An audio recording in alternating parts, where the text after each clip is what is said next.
హరే కృష్ణ. వైష్ణవుల దయ అవసరం. వైష్ణవుల దయ లేకుండా ఏ భక్తుడు ప్రగతిని సాధింపలేడు. మన జీవితంలో చేసే అతి ముఖ్యమైన పనిని వైష్ణవుల ఆశీస్సుతో ప్రారంభించాలి. భక్తుడు తప్పనిసరిగా వైష్ణవుల దయపై ఆధారపడాలి. వైష్ణవుల మధ్య ప్రేమపూర్వక వ్యవహారాలు. వైష్ణవుల మధ్య 6 రకాలైన ప్రేమపూర్వక ఆదరణలు ఉంటాయని ఉపదేశామృతంలో శ్రీల రూప గోస్వాముల వారు తెలిపారు. అవి 1 బహుమతులను ఇవ్వడం, 2 బహుమతులను తీసుకోవడం, మనస్సులోని గోప్యమైన విషయాలను ఒకరితో ఒకరు పంచుకోవడం, విశ్వాసంతో విషయాలను అడగడం, ప్రసాదాన్ని గ్రహించడం, ప్రసాదాన్ని ఇవ్వడం. ఎవరైనా భక్తులు మందిరానికి వచ్చినప్పుడు వైష్ణవుల నుండి ప్రసాదం స్వీకరించాలి. గృహస్థుడు లేదా ఇతర వైష్ణవుల ప్రసాదానికి ఆహ్వానించాలి. అతి విలువైన కృష్ణ కథ వైష్ణవులను ఒకరితో ఒకరు మాట్లాడుకోవడం వల్ల కృష్ణ చైతన్యం బాగా వృద్ధి చెందుతుంది. గృహస్థులు, సన్యాసులు వారి ఇండ్లకు పిలిచి సేవ చేసి వారి ద్వారా కృష్ణ కథను వినాలి. అభక్తులతో వ్యవహరించుట.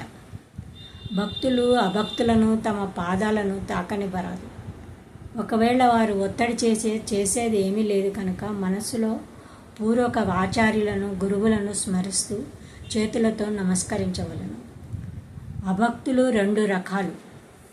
శాస్త్ర నియమాలు తెలియని భౌతికవాదుల పట్ల దయ చూసి వారికి శాస్త్ర పరిజ్ఞానం కలిగేటట్టు చేయడం, గురువులు సాంగత్యము వారికి కలిగే విధంగా వారికి గురువును పరిచయం చేయడం ద్వారా భక్తుల విధి. కానీ భౌతికవాదులు సాంగత్యంలో వారికి సంతోషం కలిగచేస్తే భౌతిక పనులు భక్తుడు చేయరాదు. భగవంతునిపై నమ్మకం లేని ఉపదేశం చేయుట నామ అపరాధాల్లో ఒకటి కావున వారి సాంగత్యాన్ని వదిలివేయాలి.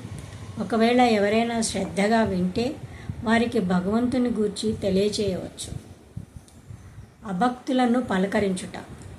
భక్తులు కాని వారు మనకు స్నేహితులైన సందర్భంలో వారిని కలిసినప్పుడు 2 అరచేతులను కలిపి నమస్కరిస్తూ హరే కృష్ణ అని చెప్పాలి.